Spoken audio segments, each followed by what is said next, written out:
Now when the Pharisees gathered to him with some of the scribes who had come from Jerusalem, they saw that some of his disciples ate with hands that were defiled, that is, unwashed. For the Pharisees and all the Jews do not eat unless they wash their hands properly, holding to the tradition of the elders. And when they come from the marketplace, they do not eat unless they wash.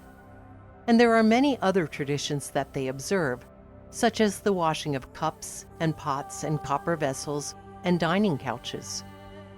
And the Pharisees and the scribes asked him, "Why do your disciples not walk according to the tradition of the elders, but eat with defiled hands?" And he said to them, "Well, did Isaiah prophesy of you hypocrites? As it is written, 'This people honors me with their lips, but their heart is far from me. In vain do they worship me, teaching as doctrines the commandments of men.' You leave the commandment of God and hold to the tradition of men." And he said to them, "You have a fine way of rejecting the commandment of God in order to establish your tradition. For Moses said, 'Honor your father and your mother,' and 'Whoever reviles father or mother must surely die.' But you say, 'If a man tells his father or his mother, whatever you would have gained from me as Corban, that is, given to God, then you no longer permit him to do anything for his father or mother, thus making void the word of God by your tradition that you have handed down. And many such things you do." And he called the people to him again and said to them, "Hear me, all of you, and understand. There is nothing outside a person that by going into him can defile him, but the things that come out of a person are what defile him." And when he had entered the house and left the people, his disciples asked him about the parable.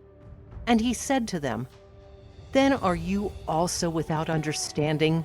Do you not see that whatever goes into a person from outside cannot defile him, since it enters not his heart, but his stomach, and is expelled?"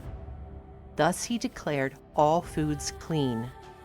And he said, "What comes out of a person is what defiles him. For from within, out of the heart of man, come evil thoughts, sexual immorality, theft, murder, adultery, coveting, wickedness, deceit, sensuality, envy, slander, pride, foolishness. All these evil things come from within, and they defile a person." And from there he arose and went away to the region of Tyre and Sidon. And he entered a house, and did not want anyone to know, yet he could not be hidden. But immediately a woman whose little daughter had an unclean spirit heard of him, and came and fell down at his feet. Now the woman was a Gentile, a Syrophoenician by birth, and she begged him to cast the demon out of her daughter. And he said to her, "Let the children be fed first, for it is not right to take the children's bread and throw it to the dogs." But she answered him, "Yes, Lord, yet even the dogs under the table eat the children's crumbs." And he said to her, "For this statement you may go your way. The demon has left your daughter." And she went home and found the child lying in bed, and the demon gone. Then he returned from the region of Tyre and went through Sidon to the Sea of Galilee, in the region of the Decapolis. And they brought to him a man who was deaf and had a speech impediment, and they begged him to lay his hand on him. And taking him aside from the crowd privately, he put his fingers into his ears, and after spitting, touched his tongue. And looking up to heaven, he sighed and said to him, "Ephata," that is, "be opened." And his ears were opened, his tongue was released, and he spoke plainly. And Jesus charged them to tell no one. But the more he charged them, the more zealously they proclaimed it.